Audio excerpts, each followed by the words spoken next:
Senate Bill 239, a bill authored by Senator Linda Rogers. This legislation addresses the dollar lease law regarding vacant or underutilized public school buildings and our requirement to make those available to public universities and charter schools. And so annually, it seems that the bill author, Senator Rogers, modifies the law to try to address issues of administration and issues of concern and how that law plays out locally. And so last week in committee, ISBA opposed that bill in Senate Education. That bill did pass out with Senator Rogers' commitment to significantly amend the bill in appropriations, and that did happen Thursday morning. A sizable amendment was adopted. The amendment really addresses three key components that you need to know about.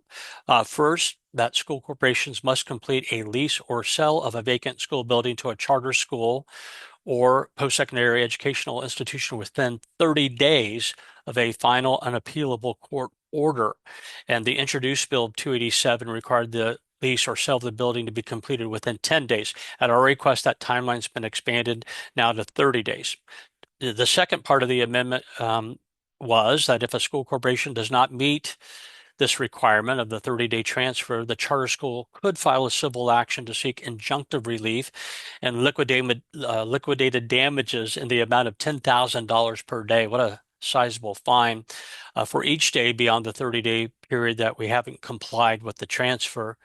The introduced bill required, with a shall provision, to impose these penalties, that a judge shall impose these penalties.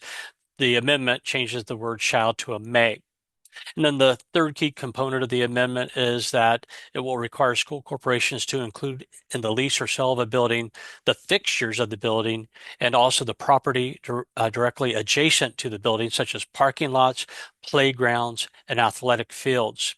Now, this part of the amendment generated significant discussion and debate among the committee members. Senator Rogers at that time of the discussion said she would commit to an amendment on second reading in the Senate next week. So the bill did pass out of committee by a 9-4 vote. Again, next week, probably on Tuesday, it would be available or eligible for second reading, and then a third reading vote on Thursday of next week.